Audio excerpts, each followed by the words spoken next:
बाक्सा जिल्लानि सालबारि मुखमानि बेन्दोंआव थानाय बरखाग्रानिफ्राय गोदान दै लाजान गामिनि थांनाय लामाखौ बेखेवना फैदों सिडली बियाबनि एम.एल.ए जयन्त बसुमतारी बिथाङा। सिडली बियाबनि एम.एल.ए जयन्त बसुमतारी बिथाङा 63 नं साफागुरि बियाबाव फैनानै लामा खालामनायनि अन्थाइ खाम्फा बेखेवफैदों। गामिनि रायजोफोरा गोजोननायजों बरायदों आरो इयुनावबो इउपिपिएल सरकारनि थांना थानायजों लोगोसे रायजोनि नायफिन जानायखौ लुबैदों। खौरांगिरिनि सिगाङाव एम.एल.ए जयन्त बसुमतारी आरो गामिनि रायजो राजाफ्रा मा बुंखो फै जों आबुङै मिन्थिनि।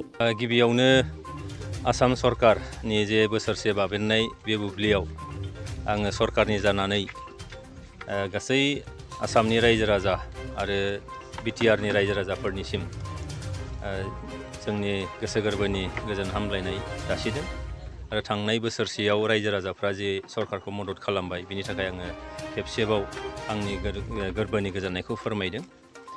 दिनैहाय बे बरहाग्रा दैलुंजार गामियाव गोदान दैलुंजार गामियाव मोनसे एसअपिडि जिनि 22-23 फाइनान्सियेल इयारनि थाखाय मोनसे लामा 4 किल'मिटारनि लामा मोनसे सेंसन जादों।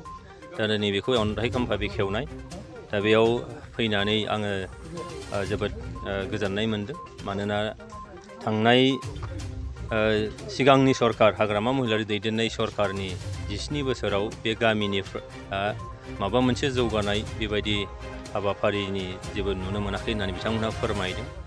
आरो जोबोद मोनसे साननो गोनां बाथ्राया बेनो जे थांनाय गोलाव सम बड'लेण्ड बिनानै सोमावसारनायाव बे गामिनिफ्राय 9 सुबुङा मुंख्लं जानांदों।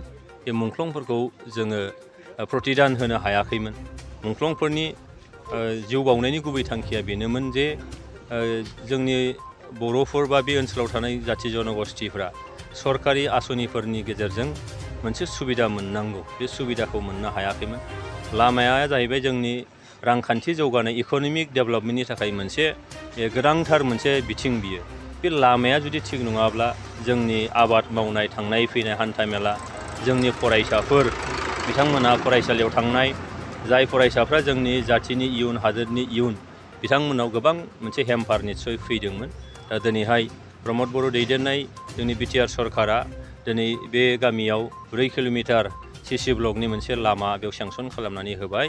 दा जोङो मिथिदों जे बे गामिनिफ्राय फोरमायदों जे बिथांमोना थांनाय गोलाव समाव बिनि सुबिदानिफ्राय बिथांमोना नेवसिजानानै दंमोन।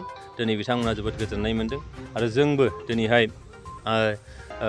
आसामाव जोंहा मित्र जोंनि सरकार दङ डक्टर हिमन्त बिश्व शर्मा जाय बिथाङा सासे मा होनो सानसुमैजों लोगोसेयैनो सासे राफोद मोनसे खुंगिरि आरो दिनै बेजों लोगोसेयैनो जोंहा एजिपि दङ, जोंनि इउपिपिएल दङ आरो दिनै प्रमद बर' बिथांनि दैदेननायाव आरो प्रमद बर'आ नैबे समस्तिनि कख्लाबारि समस्तिनि सासे एमसिएलए बिथाङा दिनै चिफ जानानै दं। बिथाङा दिनै बे गामिखौ नायसनहरदों आरो बेजों आं मिजिं खालामदों बे गामिया थोजासे नङाब्लाबो दिनै मोनसे 4 किल'मिटार लामा मोननो हानाय जाबाय। आरो बिनि उनाव जिहेथु दिनै आसाम सरकाराबो माखासे बजाया दिनै खमायबाय। बे बोसोरसेनि उनाव दिनै कभिडनि थासारि बेयाव गैलिया, बेयाव नोङो माइक्र' फाइनान्सनि बिनि मोनसे बिबान बेयाव गैलिया। दिनै जों नुदों जे एसेमब्लियाव थानानै सरकारजों थानानै जों फोथायनो हायो जे देग्लाय 2022 मायथाइनिफ्राय फैबाय थानाय जे बोसोरब्रै बे बोसोरब्रैयाव सानथावै रोखोम मोनसे निस्सय रायजो राजानि सुजुग सुबिदाखौ सरकारनि बिथिंनिफ्राय निस्सय होनो हागोन बेखौ आं फोथायदों।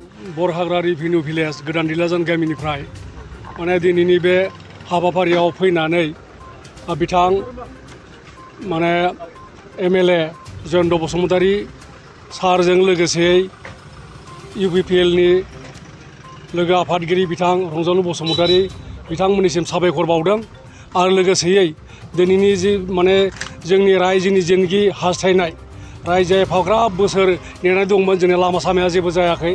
लामायानो जाबाय मोनसे समाजनि दावगानायनि जौगानायनि मोनसे बिजों आरो बे गुबै बिजोङानो जिहेतु उन जानानै दंमोन, जेबो जायाखैमोन। जोङो रायजोफोरा बेनि थाखाय जोबोद दुखु खालामदोंमोन। जेखाय थाङै जों नुयो जे लामाफोरा मालायफोरना जाजोब्बाय, जोंनिया जायाखै आरो जों देग्लाय मिजिंथिदों बे लामाया जागोन आरो जोंनि रायजोनि जायनाखि हास्थायनाय बे हास्थायनाया जाफुंगोन बेखौ जोङो मिजिंथिदों। आरो लोगोसे जों बेखौबो आसा खालामदों जाने बे जायनाखि इउ पि पि एल सरकारा जोंनि बे लामाजों लोगोसेयैनो गामि जौगानायनि बेलायाव बिभिन्न बिथिङाव जोंखौ हेफाजाब होगोन बेखौ आङो बुंनानै माने उनाव जाहाथे जोंखौ नांगौ जायोब्ला नायफिनो बेखौ आं हास्थायनानै आंनि बुंनायखौ बेखिनियावनो फोजोबबाय। नोंथाङा सरखारि साख्रि नागिरदोंना? नोंथांनि थाखाय मोनसे गोजोनथाव खौरां। नोंथांनि थाखाय दं एडुकेट पइन्ट, जेराव नोंथाङा सोलोंथाइ लानायनि गेजेरजों सरखारि साख्रिनि गुबुन गुबुन रोखोमनि गोब्राब आनजादफोरखौ उथ्रिसारनो हागोन आरो गावनि आथिङाव गसंथानो हागोन। बे एडुकेट पइन्टआव नोंथांमोना SSC, bank PO, bank clerk, bank SO, UPSC, FSC, defence, railway, state insurance, एएअ, एडिअ एसिस्टेन्टजों लोगोसे स्टेट लेभेल जब आरो माखासे सरखारि साख्रिनि आनजादाव गोनांथि जानाय आयदाफोराव सोलोंथाइ लानो हागोन। मख'नो गोनांदि बे सोलोंसालियाव साख्रिनिल' नङा, बेयाव एम.बी.ए आरो सैनिक स्कुल बायदियाव एडमिशननि थाखाय एन्ट्रेन्स होनो थाखायबो सोलोंथाइ लानो हागोन। बे सोलोंसालियाव गाहाम थाखो खथानि सुबिदा दं आरो सम मथे नोंथांनि सोलोंथाइखौ बे सोलोंसालियाव होनाय जागोन। बेखौबो मिथिनांगोन दि बे एडुकेट पइन्टआव सोलोंथाइ लानानै बावैसो 2021-22 मायथाइनि एसएससि जिडिनि आनजादाव गासै 11 सा सोलोंसाफोरा उथ्रिसारनो हादों। बारा नङा, गासै 15,000 रांजोंनो नोंथाङा बे सोलोंसालियाव 6 दानसिम सोलोंथाइखौ लानो हागोन। बे सोलोंसालिया क'क्राझार, बरपेटा रड, गवालपारा आरो बङाइगावआवबो दं।